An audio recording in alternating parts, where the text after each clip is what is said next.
नमस्कार, मी नरेंद्र पंडितराव. व्यासपीठावरील सर्व मान्यवर आणि उपस्थित कोगे गावातील ऊस उत्पादक सगळ्यांचं इथं स्वागत आहे. सर, मी ह्यांनी आता ओळख करून देताना सांगितलं की मी केमिकल इंजिनियर आहे. केमिकल इंजिनियर असून या बिझनेसमध्ये कसं यायचं थोडक्यात हे सांगतो. लोटस हॉस्पिटल नावाचं जे हॉस्पिटल कोल्हापूरला गंगावेशीत होतं ते माझं. त्यात सुमारास काय डोक्यात आलं माहीत नाही, एक ह्याचा प्रोजेक्ट, डेअरीचा प्रोजेक्ट टाकायचा म्हणून ठरवलं आणि ज्योतिबाला 200 मशीनचा गोठा सुरू केला. 200 मशीनचा गोठा आणि शेणखताचं काय करायचं हा मोठा प्रश्न पडला होता. एवढं मोठं शेणखत आहे, त्याचं करायचं काय? तर मला एक पुण्याला गुरु भेटले आणि त्या गुरुनी मला त्याचं फॉस्फो कंपोस्ट कसं करायचं याचं ज्ञान दिलं आणि त्या शेणखतापासून आम्ही फॉस्फो कंपोस्ट तयार करायला सुरुवात केली. इथपर्यंत लिमिटेड होतं. त्या ज्योतिबालाच माझी जी 18 एकर जागा आहे, तिथं एक 200-250 नारळाची झाडं होती आणि 10 वर्ष झालं तरी त्याला नारळ लागत नव्हते. एवढे नारळ व्हायचे आणि पडायचे, नारळ व्हायचे आणि पडायचे. 10 वर्ष झालं तरी झाडाला एकही नारळ लागत नव्हता. त्यावेळी मला ॲग्रिकल्चर मधलं फारसं माहीत नव्हतं. मग काही तज्ज्ञ लोकांशी गाठीभेटी झाल्या. केरळमधून एक डॉक्टर आणला शेतीतला, त्यांनी नारळाला इंजेक्शन दिली तरी काही नारळ लागणार. मग आमच्या त्या पुण्याला ज्या गुरु भेटल्या होत्या त्यांनी सांगितलं की आपण जे खत बनवतोय फॉस्फो कंपोस्ट म्हणून शेणखतापासून, ते टाका. आता घरचंच खत असल्यामुळे मी एकेका नारळाला 10-10, 15-15 किलो ते खत टाकलं आणि त्याच्यानंतर खरोखर चमत्कार घडला.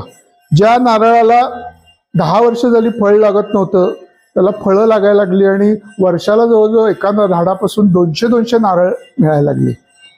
तेव्हा लक्षात आलं की हे काहीतरी वेगळं आहे, हा खत वेगळं आहे, ह्याच्यावर आपण काम करणं गरजेचं आहे. तेव्हापासून 2002 ते 2003 पासून मी त्या एकाच खतावर आजपर्यंत 20 वर्ष काम करत आलो. सर्वप्रथम हे प्रपोजल आम्ही घेऊन गेलो राजेंकडं, शाहू साखर कारखाना कागलचे चेअरमन, त्यांच्याकडे प्रपोजल घेऊन गेलो की फॉस्फो कंपोस्ट आपण आमच्या इथं करू, आपल्या इथं करू. ते म्हणाले जोपर्यंत मी ट्रायल घेत नाही तोपर्यंत मी फॉस्फो कंपोस्ट करणार नाही. मग त्यांनी त्यांच्या ॲग्रिकल्चर डिपार्टमेंटला सांगितलं की आपण या वर्षी ट्रायल घ्यायच्यात आणि साधारण 35 प्लॉटला आम्ही ट्रायल घेतल्या. निम्म्या प्लॉटला रासायनिक खतं वापरली, निम्म्या प्लॉटला फॉस्फेटच्या ऐवजी फॉस्फो कंपोस्ट वापरलं आणि 35 प्लॉट मधल्या 32 प्लॉटमध्ये जवळजवळ 30% उत्पादन जास्त मिळालं. आणि महत्वाचं म्हणजे 0.25 म्हणजे साखरेचा उतारा वाढलेला त्यांना आढळला. मग त्याच्यानंतर त्यांनी त्याच्यात लक्ष घातलं आणि पहिल्यांदा कमर्शियली आम्ही शाहू कागलला शाहू फॉस्फो कंपोस्ट म्हणून प्रोडक्शन करायला सुरुवात केली आणि तिथून मग मी या ऑर्गॅनिकमध्ये पूर्णपणे कार्यरत झालो. गेल्या 20-25 वर्षामध्ये ऊसावर खूप प्रचंड काम केलंय. सर्व राज्यांमध्ये काम केलंय, अगदी तामिळनाडू, केरळात नाही, तामिळनाडू, गुजरात, उत्तर प्रदेश इथपर्यंत आणि आफ्रिकेत पण काम केलंय. त्यामुळे ऊसाच्या माझं ज्ञान हे पुस्तकी ज्ञान नाही, मी काही पुस्तकं वाचलेली नाहीत. जे काही शिकलो ते आपल्यासारख्या शेतकऱ्यांकडून शिकलो आणि त्या अनुषंगाने जे काही शिकलो त्यातल्या काही गोष्टी आज मी आणि दवंग साहेब तुम्हाला सांगणार आहे की ऊस उत्पादन वाढ कसं करायचं. ऊस म्हणजे खरं तर एक सरकारी नोकरीसारखं पीक आहे की तुम्हाला माहित असतं की आपल्याला रेट काय मिळणार आहे. कुंभी कारखान्याचा रेट आधीच डिक्लेअर झालेला असतो. तुम्हाला माहित असतं की इतका रेट काय 3000, 3100, 3200 आपल्याला मिळणार आहे. म्हणजे इतर पिकांसारखं नाही की मार्केट फ्लक्च्युएटिंग आहे, जे टोमॅटो रस्त्यावर फेकून द्यायला लागतात, तसं ऊसाचं नाही. तुम्हाला रेट फिक्स माहिती असतो. त्यामुळे मी ऊसाचीच मी शेती म्हणजे सरकारी नोकरी त्याला म्हणतो. ही सरकारी नोकरी आहे. फक्त सरकारी नोकरी चपराशी म्हणून करायची का ऑफिसर म्हणून करायची हे तुमच्या हातात आहे. आपण उत्पादन किती घ्यायचं हे फार महत्वाचं आहे. एकरी 60 टनाच्या पेक्षा कमी जर उत्पादन असेल तर ऊसाची शेतीच करू नये असं माझं म्हणणं आहे. कारण जर तुम्ही त्याचा संपूर्ण खर्च आणि याचा जर आढावा घेतला तर हातात काही राहत नाही. ऊसाची शेती करायची असेल तर एकरी 60 टनाच्या वर उत्पादन मिळालंच पाहिजे. मग खोडवा असू दे नाही तर लागण असू दे. 80, 100 पुढं कसं जायचं ते अनुषंगाने सांगतो. ऊसाची शेती म्हणजे फक्त एक गोष्ट कुठली नाहीये की खतही वापरा किंवा हे सऱ्या एवढ्या ठेवा. ते एक साखळी आहे आणि साखळीला निरनिराळ्या कड्या आहेत. कड्यांमध्ये आपली जमीन, नंतर पूर्व मशागत काय करायची, सरीची रुंदी, ऊसाची संख्या, अंतर मशागत, पाणी व्यवस्थापन, खत व्यवस्थापन, अशा अनेक कड्या आहेत. आणि प्रत्येक कडी खूप महत्वाची आहे. त्यातली एक जरी कडी कमकुवत राहिली तर तुम्हाला जे अपेक्षित उत्पादन आहे ते मिळत नाही. त्यामुळं 60 टन, 80 टन, 100 टन जर जायचं असेल तर त्यातली प्रत्येक कडी मजबूत असली पाहिजे.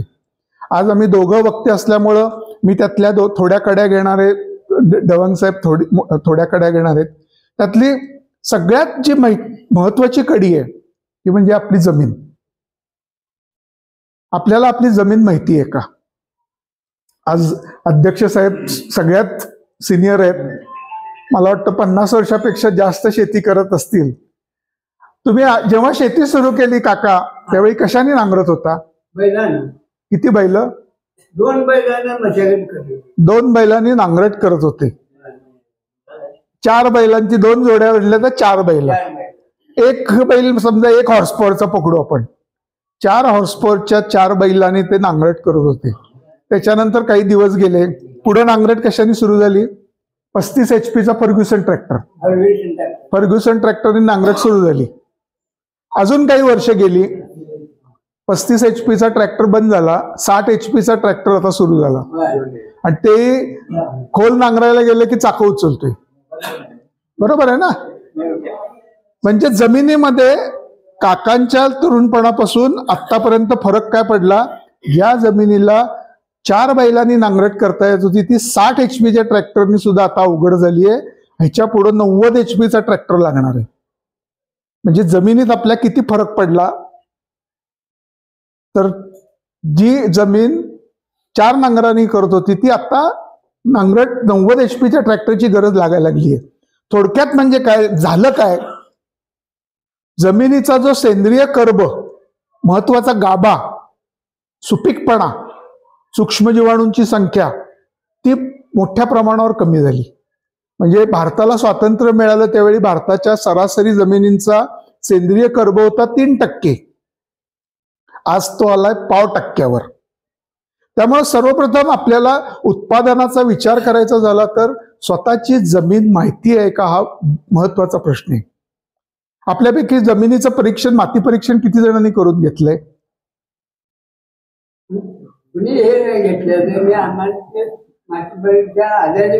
जिथं आपली उपजीविका चालते, ज्याच्यातून आपल्याला पैसे मिळतात, आपलं घर चालतं, त्या जमिनीची आपण माती परीक्षण अजून केलेलं नाही. आता माती परीक्षण म्हणजे काय असतं?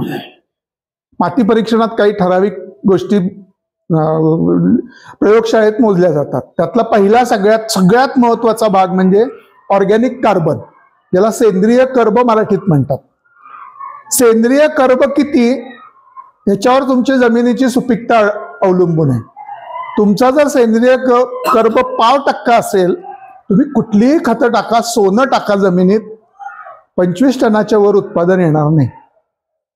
तुमचा सेंद्रिय कर्ब 0.4% असेल तर तुम्हाला 40 टनाच्या वर उत्पादन मिळणार नाही. आणि 60-80 टनाचं जर उत्पादन घ्यायचं असेल तर तुमच्या जमिनीचा सेंद्रिय कर्ब हा कमीत कमी 1% पाहिजे. पण दुर्दैवाने आत्ता आमच्या जमिनीचा सरासरी सेंद्रिय कर्ब आहे 0.5% to 0.3%. माती परीक्षणात दुसरा कुठला भाग असतो? जमिनीचा सामू, pH ज्याला म्हणतात, जो 6.5 ते 7.5 पाहिजे. पण दुर्दैवाने तो आता 8, 8.25च्या पुढे गेलाय. 8:30च्या पुढे गेला तर आपल्या जमिनीतून गवत पण उगवणार नाही. त्यामुळे दुसरी गोष्ट आहे सामू, जो आपल्याला कमी करायचा आहे. तिसरी गोष्ट इलेक्ट्रिकल कंडक्टिव्हिटी किंवा विद्युत वाहकता. म्हणजे आपली जमीन किती शार्पड आहे हे त्याच्यावर ठरतं की इलेक्ट्रिकल कंडक्टिव्हिटी किंवा विद्युत त्याची वाहकता किती आहे. आज ही विद्युत वाहकता वाढायचं महत्वाचं कारण काय? रासायनिक खतांचा अतिवापर आणि पाण्याचा अतिवापर. या दोन गोष्टींमुळे आपल्या जमिनीचा क्षारपडपणा वाढत चाललाय. मग ह्या 3 महत्वाच्या गोष्टी झाल्यानंतर आपल्या जमिनीमध्ये घटक काय काय आहेत असं रिपोर्ट असतो की नत्र किती आहे, फॉस्फरस किती आहे. भारतातल्या जवळजवळ सगळ्या जमिनीमध्ये नत्र आणि फॉस्फरस अतिशय कमी प्रमाणात आहे. कुठेही भारतात कुठल्याही जमिनींची तुम्ही हे बघा, नत्र आणि फॉस्फरस कमी आहे. आणि तिसरा जो घटक आहे पोटॅश किंवा पालाश ज्याला म्हणतो, हा जमिनीमध्ये आपल्या भारताच्या जमिनीत भरपूर आहे. बरेच शेतकरी असे मी बघितलेत की जमिनीत भरपूर पोटॅश आहे म्हणून पोटॅश खतं वापरत नाहीत. पण जमिनीत असणारा पोटॅश हा पिकाला कधीही उपलब्ध होत नाही, कारण त्या पोटॅशचा साईज हा आपल्या पांढऱ्या मुळांपेक्षा मोठा आहे. पांढऱ्या मुळांमधून तो घेता येत नाही. त्यामुळे पोटॅशची खतंही आपल्याला टाकावीच लागतात. त्याच्यानंतर मग येतात सूक्ष्म अन्न घटक. सूक्ष्म अन्न घटक मध्ये आपल्या सरासरी जमिनींमध्ये फेरस, झिंक आणि बोरॉन याची प्रचंड प्रमाणावर कमतरता आहे.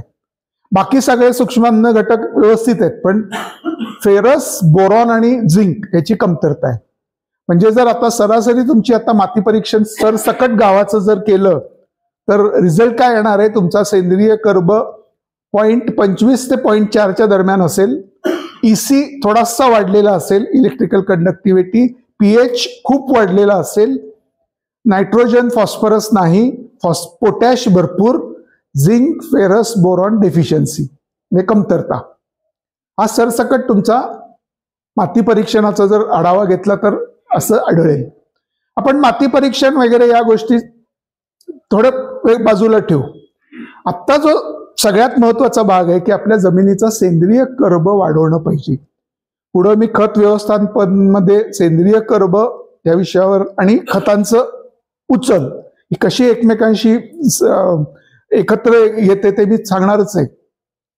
सेंद्रिय कर्ब वाढवणं सगळ्यात महत्वाचं आहे. आज जर तुम्हाला मी प्रश्न विचारले तुमची जमीन किती जिवंत आहे, तर त्याचं उत्तर आहे 10%. जे आमच्या जमिनीमध्ये सूक्ष्म जीवाणूंची संख्या फक्त 10% आहे. आणि कुठलंही खत पिकाला जोपर्यंत जमिनीमध्ये सूक्ष्म जीवाणू नाहीत तोपर्यंत उपलब्ध होत नाही. त्यामुळं आत्ता आमचं जे कमी उत्पादन मिळण्याचं महत्वाचे जे कारण आहे ते म्हणजे जमिनीत असणारा कमी सेंद्रिय कर्ब. तेव्हा सर्वप्रथम आपल्याला उत्पादन वाढ या विषयाकडे जाण्यापूर्वी आपली जमीन परत पहिल्यासारखी कशी होईल, परत 4 बैलांनी कशी नांगरली जाईल हे बघणं खूप महत्वाचं आहे. परत सेंद्रिय कर्ब आपला 1%च्या वर कसा जाईल. प्रॉब्लेम आहे का? आहे, पण तो सोडवायचा कसा? त्यासाठी सेंद्रिय खतांचा जास्तीत जास्त वापर करणं खूप गरजेचं आहे. जेवढी सेंद्रिय खतं, शेणखत आपण वापरणं तेवढं जास्तीत जास्त गरजेचं आहे. आपल्यापैकी शेणखत किती जण वापरतात? जवळजवळ सगळेच. कमी प्रमाणात, पण कुठलं आणि किती वापरता आणि कसं वापरता? गाडीतलं बरोबर आहे ना. गाडीचं खत आता वर्षभर असतं पडलेलं, बरोबर आहे ना. गाडीमध्ये 1 वर्षभर 6 महिने तर असतं. जेव्हा ते बाहेर काढतो, वर्षभर तिथं पडू नये म्हणल्यानंतर थंडगार असणार ना. हा प्रश्न का नाही पडला तुम्हाला की ते गरम का? केमिकल इंजिनियर म्हणून मला पहिल्यांदा पडला की हे गरम का. गाडीमधलं खत कधीही गाडीत टाकून कुजत नाही. जेव्हा त्याला हवा लागते, ऑक्सिजन मिळतो हवेतला, तेव्हा त्याची कुजण्याची प्रक्रिया सुरू होते आणि त्याचं टेम्परेचर वाढतं आणि ते गरम होतं. त्याच्यातून वाफा यायला लागतात. आपण वापरतो ते शेणखत नाही. अर्धवट कुजलेलं शेण. याचं म्हणजे उदाहरण सांगतो. मी जेव्हा गोठा काढला होता त्यावेळी मला हाच प्रश्न पडला होता की शेणाचं शेणखत करतात कसं. मग तुमच्यासारख्या लोकांना विचारलं, त्यांनी सांगितलं की खड्डा करायचा, त्याच्यात टाकायचं, पालापाचोळा टाकायचा, 1 वर्षांनी बाहेर काढायचं. 200 मशीनचं शेण म्हणल्यानंतर मी JCBनी खड्डा काढला. वर्षभर त्यात शेण टाकत गेलो आणि पालापाचोळा टाकत गेलो. आणि आता 1 वर्ष झाल्यावर म्हटलं आता आपल्याकडे भरपूर शेणखत झालं, म्हणून JCB बोलवला आणि ते उपसायला सुरुवात केली.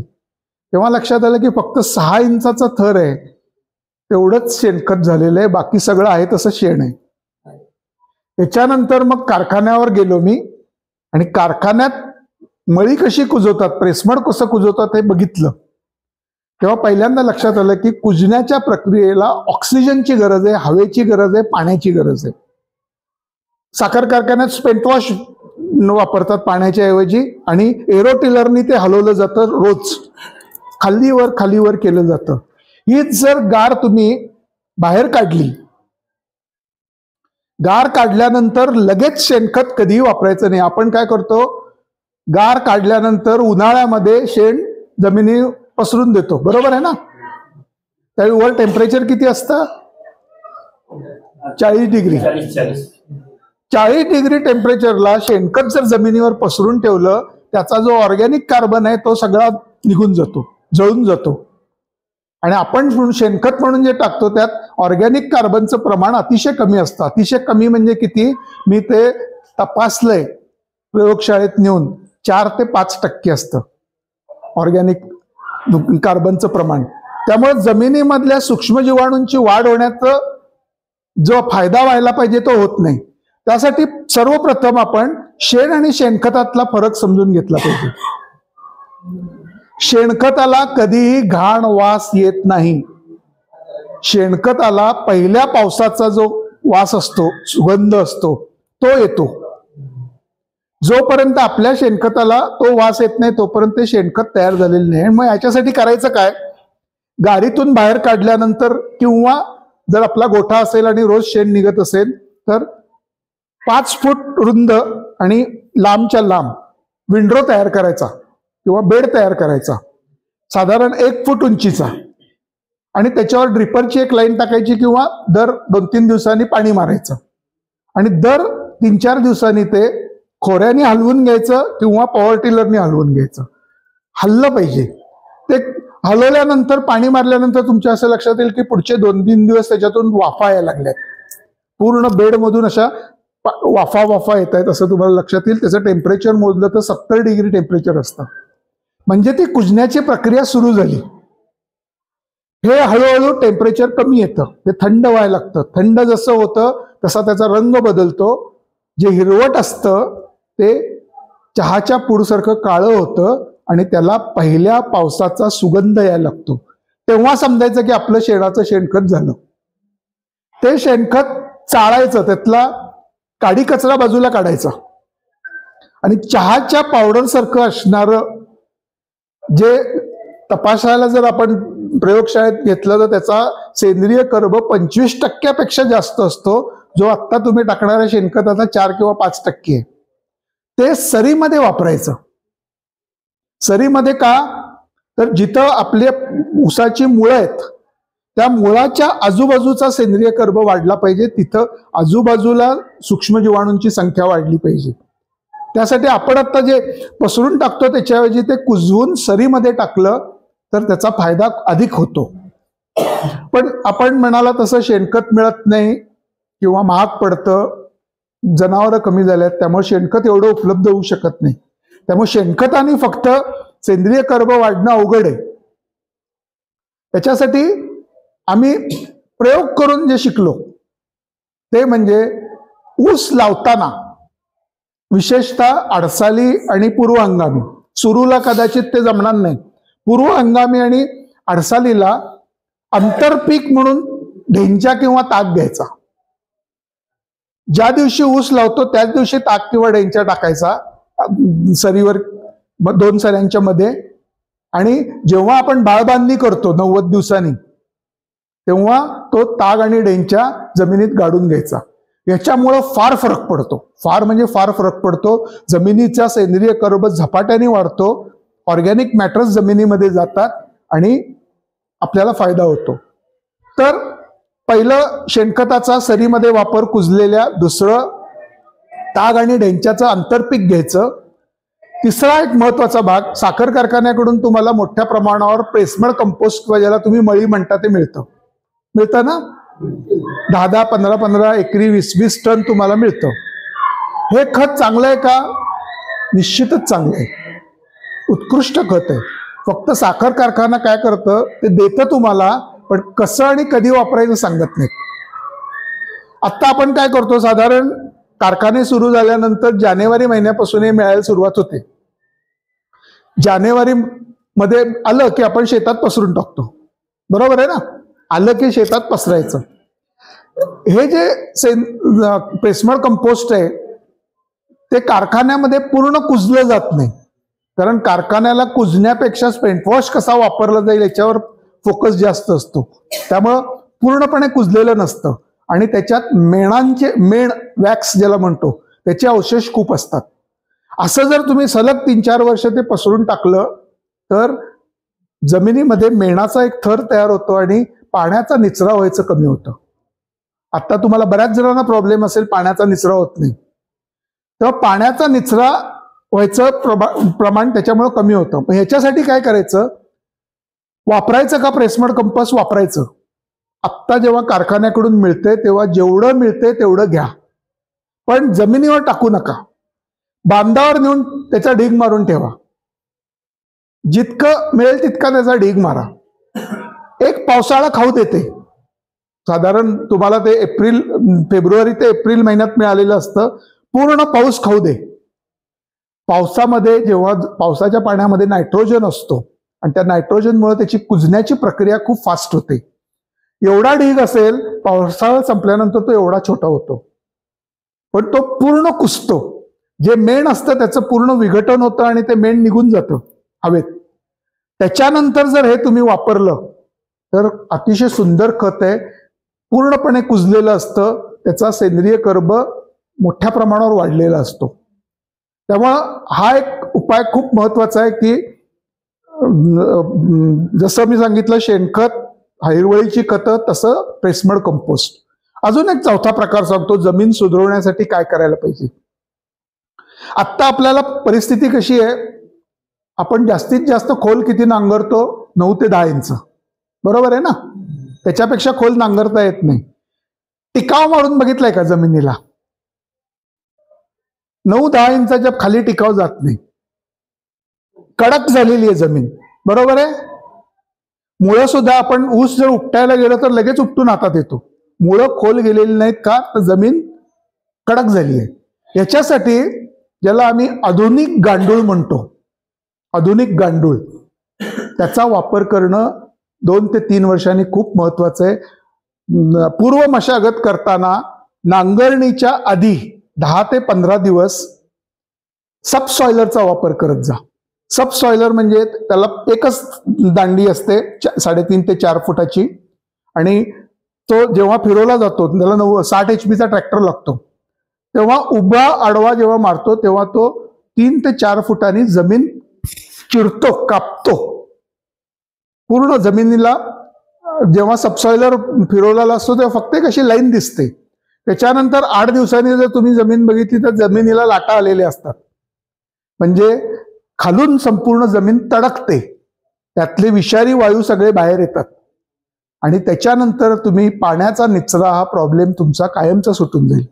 फक्त सबसॉइलर एकाने नाही वापरायचा, अख्ख्या गावाने वापरला पाहिजे, तर तुमचा त्याचा फायदा अधिक होईल. तर या 4 गोष्टी जर तुम्ही केल्या, शेणखताचा पूर्णपणे कुजलेल्या शेणखताचा वापर सरीमध्ये, हिरवळीची खतं आंतरपीक म्हणून, प्रेसमड कंपोस्टचा वापर आणि 2 ते 3 वर्षांनी सबसॉइलरचा वापर. सबसॉइलरचं मी एक उदाहरण सांगतो. खटाव तालुक्यात बटाट्यावर आम्ही काम करत होतो. निम्म्या प्लॉटला सबसॉइलर वापरला, निम्म्याला वापरला नाही, आणि काय फरक पडतो बघितला. सबसॉइलर जिथं वापरला होता तिथं बटाट्याचं उत्पादन आम्हाला 1.5 पट मिळालं. आत्ताही जर तुम्ही सबसॉइलर वापरून पूर्व मशागत केली तर तुमचं उत्पादन 8 ते 10 टनांनी सहज वाढतं. का तर मुळं खोल जातात, जमीन भुसभुशीत होते, जमिनीला आतमध्ये हवा भरपूर मिळते, मुळांची वाढ चांगली होते, मुळं मोठी वाढल्यानंतर ऊसही आपोआप वाढतो. त्यामुळं जो दुसरा महत्वाचा भाग आहे त्या कडीमधला पहिला महत्वाचा भाग ज्याला म्हणेन मी ती म्हणजे जमीन. तर आपल्याला आपल्या जमिनीवर काम करणं नितांत गरजेचं आहे. आपल्या वाडवडिलांनी तुम्हाला सुपीक जमीन ताब्यात दिली, तुमची नैतिक जबाबदारी आहे की पुढच्या पिढीला सुद्धा तुम्ही सुपीक जमीन ताब्यात दिली पाहिजे. अशी जमीन ताब्यात नाही द्यायची की ज्याच्यातून गवतही उगवणार नाही. हे तुमचं नैतिक कर्तव्य आहे. त्याच्यासाठी आज इथं सगळ्यांनी ठरवलं पाहिजे की याच्या पुढं कधीही पाचट जाळायचं नाही. पाचट ठेवणे ही जमीन सुधारण्यासाठी, जमिनीचा सेंद्रिय कर्ब वाढवण्यासाठी अतिशय महत्वाचा भाग आहे. त्यामुळे पाचट न जाळणे हा त्यातला महत्वाचा भाग. पुढं सरी वगैरे सर सांगणार आहेत. फक्त मला एकच गोष्ट सांगायची आहे. ऊसाच्या उत्पादनात ऊसाची संख्या 40,000 फार आवश्यक आहे. एकरी 40,000, गुंठ्याला 1,000, आणि ही आपली नसते. आणि ते बघायचं असेल तर तुम्ही स्वतः प्रयोग करून बघा. ऊस आपला तुटला की शेतात जायचं, जाताना 4 कुट्ट्या, एक लाईन दोरी आणि टेप घेऊन जायचं. 33 बाय 33 वर 4 कुट्ट्या मारायच्या, लाईन दोरी बांधून 1 गुंठ्याचा प्लॉट तयार करायचा आणि तुटलेल्या ऊसांची संख्या मोजायची. 600च्या वर नसते. ही 600ची संख्या तुम्ही 1,000 वर आणली की 80% युद्ध जिंकलं. ही 1,000 येत का नाही? त्याचं कारण नंबर 1, ऊसाचं बियाणं 8 ते 10 महिन्याचं असायलाच पाहिजे, तर ऊस आपले गॅप राहणार नाहीत. पण दुर्दैवाने आपल्याला ते 8 ते 10 महिन्याचं बियाणं मिळत नाही. 13-14 महिन्याचं बियाणं मिळतं, बरोबर आहे ना? 8 ते 10 महिन्याचं कधीच मिळत नाही. तर हे 13-14 महिन्याचा ऊस जर असा ठेवला तर तुमच्या लक्षात येईल की वरून जेव्हा खाली खाली बघत येतो, वरचे सगळे जे डोळे असतात ते टपोरे असतात, हिरवे असतात. जसा जसा ऊस खाली मुळाकडे जातो त्याचे डोळे खराब झालेले, वाळलेले, त्याच्यातून कधीही ऊस उगवून येत नाही. आणि तो ऊस उगवून आला नाही की आपण नांग्या भरतो किंवा गॅप भरतो. आणि त्या कशाने भरतो? कांडीनी भरतो, बरोबर आहे ना? गॅप असली तर कांडी लावतो. कांडीनी भरलेली गॅप कधीही उगवून म्हणजे त्या ऊसाच्या बरोबरीला जात नाही, ती फॅक्टरीत कधी पण जात नाही. याच्यासाठी काय करायचं? जर असा 13-14 महिन्याचा ऊस तुम्हाला मिळाला आणि तुम्हाला ऊसाची संख्या 1,000 ठेवायची असेल तर खालचा 2-3 फुटाचा ऊस तोडा आणि जनावरांना खायला घाला. तो जमिनीत गेला की तुमची 40,000ची संख्या 25,000 वर येणार आहे. हा भाग 1. दुसरी, रोप लावणीवर जा. रोप लावणीत गॅपचं प्रमाण खूप कमी असतं. कांडी लावण करताना एक काळजी घ्या की 6 सऱ्यांची लावण करून झाली की 7व्या सरीला बोधावर 1 डोळ्याची लागण करा. 6 सऱ्या लावण करून झाली की 7व्या सरीला बोधावर 1 डोळ्यांची लागण. जेव्हा गॅप्स तुम्हाला दिसणार आहेत तेव्हा तो बोधावरचा ऊस आहे तो मुळासकट काढता येतो. दोन्हीचं वय 1 असतं, तुम्हाला रोपांचा खर्च होत नाही. हे शक्य नसेल तर गॅप रोपांनी भरा. पण एकही गॅप आपल्या शेतात जर आली नाही आणि 6 ते 6,500 संख्या तुम्ही जर मेंटेन केली तर 40,000 संख्या जायला काहीच हरकत नाही. आणि त्याच्यानंतरचा भाग येतो, एका ऊसाची कमीत कमी 7 ते 8 फुटवे, तिथेही आम्ही मार खातो. फुटवे मार करण्याची कारण काय? बेसल डोसला आम्ही खतं टाकत नाही, ऊस उगवून आल्यानंतर खतं टाकतो, बरोबर आहे ना? हा बेसल डोस खूप महत्वाचा आहे. का टाकत नाही याचं मला अजूनही कारण समजलं नाही की ऊस लावण करताना खतं का नाही टाकत, ऊस उगवून आल्यानंतर खतं का टाकता. हा एक महत्वाचा भाग आहे की बेसल डोस ऊस लागण करताना टाकणं गरजेचं आहे. आणि बेसल डोस मध्ये कृपा करून युरिया वापरू नका. पहिले 60 दिवस युरियाचा वापर करू नका. युरिया जर आधी वापरला तर जेटाकोम मोठा होतो आणि फुटवे मार खातात. मग तुम्हाला जेटाकोम काढल्याशिवाय फुटवे येणार नाहीत. त्यामुळे युरिया हा 2 महिन्यानंतर वापरायचा, जेव्हा त्याची व्हेजिटेटिव्ह ग्रोथसाठी जो युरिया लागतो तो. सुरुवातीला आपल्याला काय लागतं, डोळ्यामधून पहिल्यांदा मुळं बाहेर येतात आणि मग कोंब बाहेर येतो. ही मुळं बाहेर येण्याची जी प्रक्रिया आहे, ही प्रक्रिया तुमच्या जमिनीत जर पिकाला फॉस्फरस मिळाला तर चांगली होते. त्यासाठी सुरुवातीला फॉस्फेट आणि पोटॅश ही खतं टाकणं खूप महत्वाचं आहे. त्यासाठी खत व्यवस्थापन कसं असलं पाहिजे हा एक खूप महत्वाचा भाग आहे ऊस उत्पादनात. 40,000 संख्या तुम्ही यांचं आणि माझं लेक्चर ऐकल्यानंतर करायची जरी ठरवली तरी पुढं ऊसाचं वजन 1.5 किलो घ्यायचं, 2 किलो घ्यायचं, 2.5 किलो घ्यायचं, हे खत व्यवस्थापनावर अवलंबून आहे. ऊसाचं वजन किती पाहिजे? 40,000 संख्या घेऊन जर आम्ही 1.5 किलोचा ऊस केला तर आमची 60 टनावर जाईल, 2 किलोचा केला तर 80 टनाचा. त्यासाठी खत व्यवस्थापन कसं पाहिजे आणि काय चुका आपण टाळल्या पाहिजेत. पहिली सगळ्यात मोठी चूक जी करतो, आम्ही खतं कशी टाकतो, अशी ताडपत्री अंतरतो. त्याच्यावर DAP, सिंगल सुपर फॉस्फेट किंवा 10-26-26, 9-24-24, त्याच्यातच झिंक, फेरस, बोरॉन, मायक्रोन्यूट्रिएंट सगळे एकत्र करतो, काला करतो आणि टाकतो. बरोबर आहे ना? का काही वेगळं आहे? मायक्रोन्यूट्रिएंट आणि हे सगळं एकत्र टाकता तुम्ही, सगळं एकत्र करून टाकता. पहिली गोष्ट लक्षात ठेवा, मायक्रोन्यूट्रिएंट झिंक, फेरस, बोरॉन आणि फॉस्फेट हे एकत्र कधीही टाकायचं नसतं. जर तुम्ही एकत्र टाकलं, पाणी दिल्यानंतर रासायनिक प्रक्रिया होते आणि झिंक फॉस्फेट नावाचं रसायन तयार होतं. झिंक फॉस्फेट म्हणजे उंदीर मारायचं औषध. म्हणजे तुमचं झिंकही पिकाला नाही मिळालं, फॉस्फेटही नाही मिळालं, जे वजन पाहिजे ते मिळालं नाही. आणि खोडव्याला आम्हाला केवड्याचा त्रास दिसतोच आहे, पिवळे पिवळे झालेले ऊसाचे पट्टे, म्हणजे सूक्ष्म अन्नद्रव्यांची डेफिशियन्सी. टाकतो आपण पण पिकाला मिळत नाही. तेव्हा ह्याच्या पुढे शेती करायची झाली तर मी 10,000 रुपयाची खतं टाकली, याला अर्थशून्य. माझ्या पिकाने 10,000 रुपयाची खतं उचलली, ह्याला सगळ्यात जास्त महत्व आहे. आणि जेव्हा तुम्हाला व्यवसाय म्हणून शेती करायची झाली तर पहिली डोक्यात लक्षात ठेवलं पाहिजे, 25,000 मी खर्च केले याला व्यवसाय म्हणत नाहीत. माझ्या पिकाने 25,000ची खतं उचलली, ह्याला व्यवसाय म्हणतात. त्यासाठी खतांची उचल हा भाग आपण खूप महत्वाचा आहे आणि तो समजून घेणं खूप गरजेचं आहे. आता जर तुम्हाला प्रश्न विचारला की खतांची उचल कशी होती, मला वाटतं तुमच्यातले 90% शेतकरी सांगतील की खतं दिल्यानंतर आम्ही पाणी देतो आणि पाण्यात खतं विरघळून मुळावाटे शोषली जातात. बरोबर आहे ना? असंच असावं ना? पहिला बेसिक मुद्दा इथं आपण शिकलं पाहिजे आज, खतं अशी कधीही उचलली जात नाहीत. आता तुम्ही घरी गेल्यानंतर जर बायकोने तुम्हाला डाळ, तांदूळ, गहू आणि एक वांग खायला दिलं तर खाऊ शकता? नाही. आमचं अन्न तेच आहे, पिकाचं अन्नही खतच आहे, पण ते खाऊ शकत नाही आम्ही. का?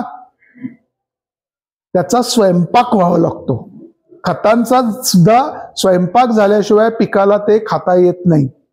आणि या स्वयंपाकाला म्हणतात विघटन. खतांचं जोपर्यंत विघटन होत नाही तोपर्यंत पिकाला ते घेता येत नाही. आणि विघटन कोण करतं? जमिनीत असणारे सूक्ष्म जीवाणू. तर मूळ मुद्दा असा आहे, आमच्या जमिनीचा सेंद्रिय कर्ब कमी झालाय, सूक्ष्म जीवाणूंची संख्या कमी झाली आहे. आम्ही खतं टाकतो पण त्याचं विघटनच होत नाही. 10,000ची खतं टाकली तर 8,000ची तशीच पडून असतात. खोडवा काढताना तुम्हाला दिसतं की टाकलेली खतं तशीच आहेत, दिसतं ना खोडवा काढताना. किंवा कपाशीच्या वेळी, कपाशीला तर विशेषतः दिसतं, कपाशीला रिंगण करून खतं टाकतात. कपाशी काढल्यानंतर ते रिंगण तसंच असतं. म्हणजे खतं टाकली, पिकाला मिळाली किती? 10-20%च. याच्यासाठी आपण खतं कशी उपलब्ध होतात हे समजून घेणं खूप गरजेचं आहे. खतातला महत्वाचा आपण वापरणारा खत म्हणजे युरिया, नायट्रोजन. नायट्रोजन गरजेचं आहे का? आहे. पिकाची वाढ होण्यासाठी, व्हेजिटेटिव्ह ग्रोथ म्हणतात, म्हणजे वाढ होण्यासाठी युरिया अत्यावश्यक आहे. पण युरियाचं वय अवधी किती लागू व्हायचा तर 2 ते 3 दिवस. 2 ते 3 दिवसात सगळा युरिया एकतर पाण्यावाटे निघून जातो किंवा हवेतून उडून जातो. पिकाला फक्त 2 ते 3 दिवस युरिया मिळतो. आपण युरियाचा वारेमाप वापर करतो. समजा युरिया जास्त टाकला, 5-6 पोती टाकला, काय होतं, पाण्याची तहान झाडाची वाढते. युरिया भरपूर टाकला की पाणी खूप मोठ्या प्रमाणावर उपसलं जातं आणि ते पाणी साठतं कुठं तर पानाच्या पृष्ठभागावर. आणि पानाच्या पृष्ठभागावर जर साठलं तर त्याला इंग्लिशमध्ये वॉटरी टिश्यूज म्हणतात. म्हणजे मराठीत सांगायचं झालं तर माझ्या हाताला इथं गळू झालं, माशी कुठं बसणार, हातावर नाही बसत, त्या गळवावर बसती. तशी पानावर युरियाचा वापर जास्त झाला की वॉटरी टिश्यूज म्हणजे होतात आणि रोग आणि किडींना आव्हान मिळतं. या मी तयार आहे तुमच्यासाठी खाद्य द्यावं. त्यासाठी युरिया अतिशय कमी, हळूहळू थोडा थोडा वापरायचा. एकदम जे आपण टाकतो तो टाकायचा नाही. आणि शक्यतो आपल्या जमिनींचा सामू वाढलाय त्यामुळे युरिया वापर न करता अमोनियम सल्फेटचा वापर करा. अमोनियम सल्फेट जसं पिकाला लागेल तसं नत्र घेतं. तुम्ही एका झाडाला अमोनियम सल्फेट टाकलं आणि एका झाडाला युरिया टाकला तर तुम्हाला असं लक्षात येईल की युरियाच्या झाडालाही काळोखी आहे, अमोनियम सल्फेटच्या झाडाला पण काळोखी आहे. पण युरियाच्या झाडाला काळोखी आहे ती पोपटी आहे. अमोनियम सल्फेटच्या झाडाला गर्द हिरव्या रंगाची काळोखी असते. आपल्याला गर्द हिरव्या रंगाची काळोखी पाहिजे. त्यासाठी शक्यतो युरियावरून अमोनियम सल्फेटवर जा. थोडं महाग पडलं तरी हरकत नाही, पण आपल्या जमिनीची काळजी आपल्याला घेतली पाहिजे. कारण त्याच्यात सल्फर असतं. सल्फरमुळं सामू हळूहळू कमी व्हायला मदत होते. त्यामुळं आपण युरियाचा वापर अतिशय कमी, थोडा करणं गरजेचं आहे किंवा अमोनियम सल्फेटवर जाणं गरजेचं आहे. दुसरा महत्वाचा घटक म्हणजे फॉस्फेट, म्हणजे सिंगल सुपर फॉस्फेट, DAP 10-26-26 मधला फॉस्फेट. पिकाचं वजन वाढवण्यासाठी आणि मुळांची वाढ होण्यासाठी फॉस्फरस नितांत गरजेचा आहे. हा फॉस्फरस मिळतो कसा? DAP किंवा सिंगल सुपर फॉस्फेट जर आज टाकलं तर त्याचा विघटन होण्याचा कालावधी आहे 28 दिवस कमीत कमी. जे साधारण 1 महिन्यानंतर त्याचं विघटन होतं. आणि विघटन कोण करतं? सूक्ष्म जीवाणू. विघटन झालं म्हणजे स्फुरद मिळाला का? नाही. विघटन झाल्यानंतर सूक्ष्म जीवाणूंकडून तो जोपर्यंत ह्युमसला चिटकत नाही, म्हणजे सेंद्रिय कर्बाला चिटकत नाही, तोपर्यंत पिकाला उचलता येत नाही. दुर्दैवाने आमच्या जमिनीत सेंद्रिय पदार्थच नाही, ह्युमसच नाहीये. त्यामुळे तो ह्युमसला चिटकायच्या ऐवजी चिकटतो क्षाराला, आणि क्षाराला चिकटला की तो कायमचा तिथंच पडून राहिला. त्यामुळं फॉस्फरस आम्ही जेवढा टाकतो त्यातला फक्त 10 ते 20% पिकाला उपलब्ध होतो. त्याला फॉस्फरसचं स्थिरीकरण म्हणतात. आणि भारतातला हा शेतीतला ज्वलंत प्रश्न आहे, फॉस्फरसचं स्थिरीकरण. तर त्यामुळं फॉस्फरस जेवढा पाहिजे तेवढा आम्हाला मिळत नाही. तिसरं महत्वाचं घटक म्हणजे पोटॅशियम. MOP आपण वापरतो, बरोबर आहे ना? पोटॅशसाठी MOPच वापरतो. MOP हे पाण्यात विरघळणारं खत आहे. ते विद्राव्य खत नाहीये, पण पाण्यात पटकन विरघळतं. म्हणजे 100 लिटरच्या बॅरलमध्ये 35 किलो MOP नुसतं एक हलवलं की विरघळतं. तर एवढ्या फास्ट विरघळणारं खत आणि त्याचं विघटन होतं आज टाकलं तर 45 दिवसांनी. तर आज आम्ही खत टाकलं, 45 दिवसात पाण्याच्या किती पाळ्या होतात? ड्रीप असेल तर रोज 2 तरी होतातच, 2 ते 3. आणि ते आमची पाणी द्यायची पद्धत म्हणजे सरी भरभरून. तर एवढं पाणी दिल्यानंतर पाण्यात पटकन विरघळणारं MOP कुठं जाईल? जमिनीत जाईल. मुळं सोडून निघून जातं. मुळं इथं असतील तर MOP इथं जातं. आणि इथं विघटन झाल्यानंतर पिकाला ते मिळतच नाही. याला इंग्लिशमध्ये लिचिंग लॉसेस म्हणतात. आणि MOPचे लिचिंग लॉसेस हे 93% आहेत. म्हणजे आपण जे पोटॅश टाकतो त्यातलं फक्त 6% पिकाला मिळतं, 60%. बाकी सगळं पाण्यातून निघून जातं. याच्यासाठी माझं तुम्हाला सजेशन असेल की तुम्हाला जर 1000 रुपयाचं पोटॅश वापरायचं असेल MOP, त्याच्याऐवजी 1000 रुपयाचं 0050 वापरा, SOP वापरा. कमी असेल हे, समजा तुम्हाला 50 किलो मिळत असेल तेवढ्यात ते 10 ते 15 किलो मिळत असेल, पण ते 10 ते 15 किलो पिकाला उपलब्ध होणार आहे. आत्ता जे 50 किलो तुम्ही वापरताय त्यातलं 5 किलो पण होत नाही. त्यामुळं SOP वर या. MOP हे खत असं आहे की ज्याच्यात 40% क्लोरीन आहे, जमीन खराब करणारा मोठा घटक, जे विष म्हणतात ते. द्राक्ष बागायतदारांनी जर चुकून MOP दिलं, द्राक्ष बागायतदारांनी, दुसऱ्या दिवशी बाग तडकते, द्राक्षाला भेगा पडतात. म्हणजे त्याची जी टॉक्सिसिटी आहे, विषारीपणा आहे, तो द्राक्षाला लगेच जाणवतो. वेलवर्गीय पिकांना लगेच जाणवतो, उसाला आणि केळीला जाणवत नाही, कारण डोळ्यांनी दिसत नाही. त्यासाठी MOP वरून तुम्ही ह्याच्यावर येणं खूप गरजेचं आहे. तर प्रॉब्लेम बघितला आम्ही की आमच्या जमिनीत सूक्ष्म जीवाणू नाही आहेत, त्यामुळं स्फुरद मिळत नाही, पोटॅश जमीन सोडून जातंय, सूक्ष्म अन्नद्रव्यांना सुद्धा उपलब्धता होत नाहीये. मग याच्यावर उपाय काय? प्रॉब्लेम सगळेच सांगतात हा प्रॉब्लेम आहे, उपाय काय? उपाय आहे ना, जमिनीचा सेंद्रिय कर्ब वाढवणे. आत्ता जो 0.5% आहे त्याच्यावरून तो 1% आणायचं. पण जमिनीचा सेंद्रिय कर्ब वाढवणे ही तपश्चर्या आहे. एका दिवसात किंवा एका वर्षात ते होणार नाहीये, त्याला सलग 3, 4, 5 वर्ष प्रयत्न करायला लागणार. मी एक जमीन बघितली होती, आत्ता ती नाहीये तिथं अस्तित्वात. कर्नाटकामध्ये एक गाव आहे, तिथं उत्तमदास शहा नावाचा शेतकरी आहे. त्याच्याकडे मी जमीन बघायला गेलो होतो. शिमोगा गावाचं नाव.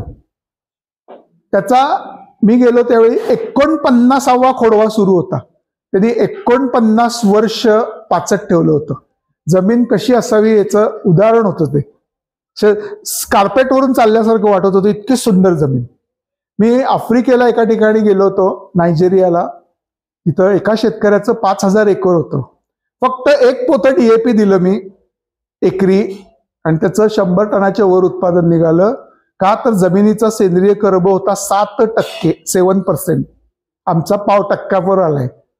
त्यामुळं जमिनीचा सेंद्रिय कर्ब वाढवणं हा त्याच्यावर उपाय आहे, पण तो सहज शक्य नाहीये. म्हणून त्याच्यावर आम्ही एक नवीन उपाय शोधला, ज्याला आम्ही म्हणतो की रासायनिक खतांची भट्टी लावणे. हे मी नाशिकच्या द्राक्ष बागायतदारांकडून शिकलो, की त्यांच्याबरोबर काम करून त्यांच्याकडून मी ते शिकलो की नाशिकला उत्पादन एवढं का आणि सांगलीला का कमी आहे द्राक्षाचं. नाशिकचे द्राक्ष बागायतदार पुढं का? जेव्हा आम्हाला लक्षात आलं की नाशिकचे बागायतदार रासायनिक खतांची भट्टी लावूनच खतं देतात. मग ती भट्टी लावून कन्सेप्ट आम्ही शिकलो, त्याच्यात अजून सुधारणा केल्या, आणि आता त्याच्यावर आम्ही मोठं काम करतोय की रासायनिक खतांची भट्टी लावूनच द्यायची. भट्टी लावून देणं म्हणजे नेमकं काय? खूप महत्वाचं आहे. याच्या पुढे तुम्ही लक्षात ठेवा की जर तुम्हाला 10,000 रुपयाची खतं पिकांनी उचलली पाहिजे असतील तर ती खतं भट्टी लावूनच दिली पाहिजे.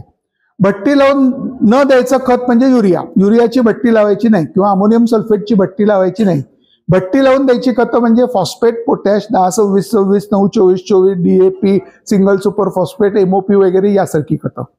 आणि सूक्ष्म अन्नद्रव्य आणि NPK खतं याची भट्टी वेगवेगळी लावायची, एकत्र लावायची नाही, वेगवेगळी लावायची. तर भट्टी कशी लावायची? समजा तुम्हाला 10-26-26 1 पोतं टाकायचंय, आणि ते आता भट्टी लावून टाकायचं असेल तर तुमच्याकडं कमीत कमी 100 किलो उत्कृष्ट पतीचं चाळलेलं शेणखत उपलब्ध पाहिजे. चाळलेलं उत्कृष्ट पतीचं जर शेणखत उपलब्ध नसेल तर 100 किलो गांडूळ खत पाहिजे.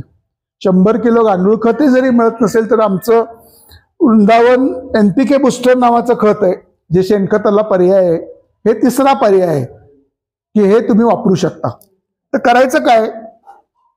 100 किलो शेणखत किंवा गांडूळ खत किंवा या वृंदावन NPK बुस्टर खतातलं निम्म 50 किलो जमिनीवर पसरून घ्यायचं. मग आपलं 10-26-26 पोतं फोड काढायचं, त्या पसरलेल्या शेणखतावर पसरून घ्यायचं. म्हणजे आधी शेणखत, त्याच्यावर 10-26-26, मग राहिलेलं अर्धा जे शेणखत आहे 50 किलो ते त्याच्यावर टाकायचं. म्हणजे सँडविच तयार करायचं. शेणखत 10-26-26 आणि परत शेणखत आणि आपण सिमेंट वाळूचा माल जसा कालवतो तसं ते कालवायचं, व्यवस्थित कालवायचं. आणि एक तर झाकून ठेवायचं, त्याच्यावर नकळत पाणी मारायचं, वापसा ठेवायचा, चिखल नाही करायचा, त्याचा गोळा होता कामा नाही. काही जण त्याच्यावर जीवामृत टाकतात, काही जण टाक टाकतात, काही जण काकवीचं पाणी टाकतात, काही जण EM सोल्युशन टाकतात. त्यांनी फायदाच होतो, सूक्ष्मजीवाणूंची संख्या वाढायला फायदा होतो. हे झाकायचं किंवा ज्या पोत्यातून काढलंय त्या पोत्यात भरायचं आणि 2 आठवड्यांनी किंवा 3 आठवड्यांनी वापरायचं. आता आपण काय करतोय, खतांचं विघटन किंवा खतांचा स्वयंपाक जमिनीत होत नाहीये. का तर क्षारांचं प्रमाण जास्त आहे, सेंद्रिय कर्ब कमी आहे. आत्ता आम्ही ती भट्टी लावतोय, ती सेंद्रिय कर्बाबरोबरच लावतोय. म्हणजे त्याचा स्वयंपाक आम्ही बाहेर करून घेतोय. स्वयंपाक पूर्ण झाल्यानंतर ते खत वापरतोय. ह्याच्यात सगळ्यात मोठा फायदा होतो. याला ह्युमस चिलेटेड म्हणतात. म्हणजे चिलेटेड या शब्दाचा अर्थ आवरण. त्या तुमचं फॉस्फेट किंवा पोटॅश आहे त्याला ह्युमसचं म्हणजे सेंद्रिय कर्बाचं आवरण तयार होतं. DAP 10-26 सारखी खतं 8 दिवसात दिसायची बंद होतात. ही भट्टीमध्ये तुम्ही DAP टाकले तुम्हाला कळणारच नाही, सगळं काळं काळं काळं दिसायला लागेल. तर याला ह्युमसचं आवरण तयार होतं आणि जमिनीमध्ये जेव्हा ते टाकता तेव्हा क्षारांपासून त्याला संरक्षण मिळतं. क्षाराला चिटकत नाहीत, ते पीक उचलून घेतं. म्हणजे जर भट्टी करून तुम्ही खतं वापरली, आता जी तुमची 20% उपलब्ध होत आहेत ती भट्टी वापरली तर 80% उपलब्ध होतील. आणि खतं उपलब्ध झाली तर सगळे जे फायदे आहेत ते तुम्हाला नक्कीच मिळतील. पोटॅश उपलब्ध झाला, पिकाची रोगप्रतिकार शक्ती वाढेल, वजन वाढेल. फॉस्फरस उपलब्ध झाला, तोच फायदा होईल. आणि सूक्ष्म अन्नद्रव्यांची भट्टी वेगळी लावायची. अशा प्रकारे जर तुम्ही भट्टी लावून दोन्ही भट्ट्या एकत्र वापरू शकता, सूक्ष्म अन्नद्रव्यांची भट्टी पण वापरू शकता, ही पण वापरू शकता. अशा प्रकारे जर तुम्ही खतांचं नियोजन केलं तर आपण जेवढी खतं टाकतो ते पिकाला मिळतात. पिकाला मिळाल्यानंतर वजन वाढतं. 1.5 किलोचा ऊस 2 किलोचा होतो, 2 किलोचा 2.5 किलोचा होतो. 86-032 या व्हरायटीची कपॅसिटी 4.5 किलोचा ऊस होण्या एवढी आहे. 4-4.5 किलोचा ऊस होऊ शकतो. तर कॅल्क्युलेट करा, 40,000 ऊसांची संख्या आणि 4.5 किलोचा जर ऊस झाला तर तुम्ही किती उत्पादन घेऊ शकता. 250 टनापर्यंत जाऊ शकता जर तुम्ही 4.5 किलोचा ऊस घेतला तर. त्यामुळे 2 महत्वाच्या गोष्टी आज इथं याच्या पुढे लक्षात ठेवा की ऊस शेती करायची असेल तर 40,000 संख्या ही असलीच पाहिजे. दुसरं, आपण टाकलेली खतं ही पिकाला मिळालीच पाहिजे. या 2 गोष्टी जर केल्या तर 80 टन 100 टन उत्पादन सहज शक्य आहे. जे खोडव्यामध्ये तशाच पद्धतीने 70 टनापर्यंत तुम्ही जाऊ शकता. तर अशा पद्धतीने तुम्ही खत नियोजन करणं खूप गरजेचं आहे. तर हे सांगणं खूप सोपं आहे, करणं खूप अवघड आहे. बरोबर आहे ना. शेणखत हलवायचं, ते करायचं, ते कुजवायचं, ते भट्टी लावायची. भट्टी लावून आम्हाला सवय कशी, दुकानात ट्रॅक्टर घेऊन जायचं, खतं घ्यायची, डायरेक्ट शेतात. मग तुमची ती हे असल्यामुळं, सवय असल्यामुळं आता मी तुम्हाला एक पदार्थ कसा तयार करायचा हे सांगितलं. तर तोच पदार्थ आमच्या हॉटेलमध्ये विकायला आहे. त्याचं नाव आहे वृंदावन भट्टी स्पेशल. ही भट्टी आम्ही लावली आहे. याच्यामध्ये फॉस्फरस आहे, पोटॅश आहे, झिंक, फेरस, बोरॉन, सर्व प्रकारचे बॅक्टेरिया आहेत आणि युमिक, फुलविक, सीवीड आणि अमिनो. हे वापरल्यानंतर नत्र सोडून इतर कुठलंही रासायनिक खत वापरायची गरज नाही. साधारण एकरी आम्ही ही 20 पोती आणि हे मायक्रोन्यूट्रियनची भट्टी लावलेली आहे. ही 2 पोती रेकमेंड करतो. आपल्या खत व्यवस्थापनामध्ये 20 किलो सल्फर जाणं एकरी फार आवश्यक आहे, कारण सामू वाढत चाललाय. हा सामू जर कमी करायचा असेल तर सल्फर लावण करताना 10 किलो, मोठ्या भरणीच्या वेळी 10 किलो, 20 किलो सल्फर आणि स्वतः भट्टी लावून टाकलेली खतं. ते शक्य नसल्यास आमच्या भट्टी खताने जर खत नियोजन करायचं झालं तर नक्की करा. पण मी इथं सांगेन की आमच्या खताच्याकडे न जाता स्वतःची स्वतः भट्टी लावा. स्वतःचे स्वतः खतांचे कारखाने तुमचे स्वतःचे असू देत. आम्ही काय व्यवसाय करायला आहोतच, पण स्वतः जर यातले 3-4 जण जरी ज्यांनी स्वतःची स्वतः भट्टी लावायचं ठरवलं तर आजचा कार्यक्रम यशस्वी झाला असं मी समजेन. माझी एक तासभर बडबड ऐकून घेतली त्याबद्दल खूप खूप आभारी आहे. नंतर सरांचं झाल्यानंतर आपण प्रश्नोत्तराचा घेऊ. तुमचे काही प्रश्न असतील, माझं जे काय अल्पज्ञान आहे त्याच्यातून मी नक्कीच उत्तर द्यायचा प्रयत्न करीन. धन्यवाद.